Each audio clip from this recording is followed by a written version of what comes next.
ஒரு ராஜா, ஒரு ராஜ்யம், ஒரு துரோகம், இது எல்லாத்தையும் எப்படி மாத்திச்சுன்னு ஒரு கதை சொல்றேன் கேளுங்க.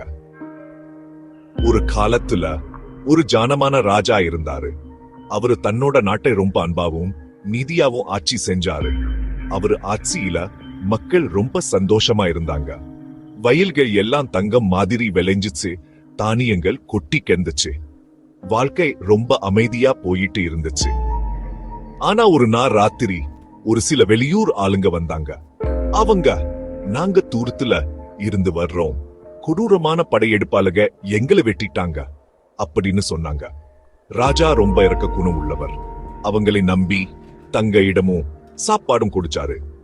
ஆனா யாருக்கும் தெரியாத ஒரு விஷயம் என்னன்னா, இந்த புதுசா வந்தவங்க ஒன்னும் நிராதரவானவங்க கிடையாது.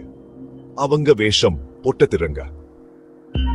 ராத்திரி நேரத்துல வீட்டுக்குள்ள புகுந்து திருடினாங்க. அப்பாவி குடும்பங்களுக்கு தொந்தரவு கொடுத்தாங்க.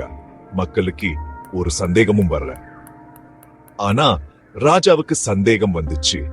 ஏதோ தப்பா இருக்குன்னு தோணுச்சு. தன்னோட மக்களை காப்பாத்தணும்னு நினைச்சு காட்டுக்குள்ள வேட்டைக்கு போனாரு. அங்க ஏதாவது பதில் கிடைக்குமான்னு பார்த்தாரு. அங்க திருடங்க அவரை மறைஞ்சிருந்து தாக்கினாங்க.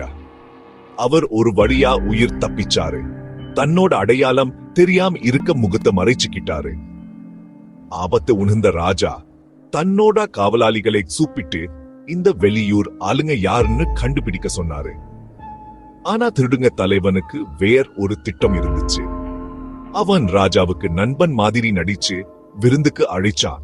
விருந்தல ராஜாவோட சாப்பாட்டுல விஷம் கலந்துட்டான். ராஜா எப்பவும் புத்திசாலித்தனம் உள்ளவர்.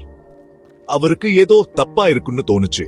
விருந்தை விட்டுட்டு வேகமா வீட்டுக்கு வந்து தன்னோட மனைவி கிட்ட ஆபத்தை பத்தி சொன்னாரு. கொஞ்ச நேரத்திலேயே விஷம் வேலை செஞ்சு ராஜா தன்னோட மனைவி மடியிலேயே இறந்து போனாரு.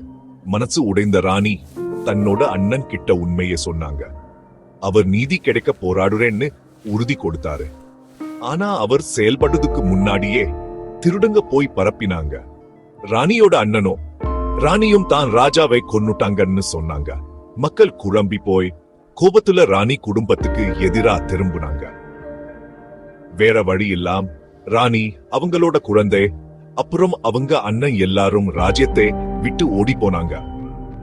அவங்க நேசிச்ச எல்லாத்தையும் அங்கேயே விட்டுட்டு போனாங்க.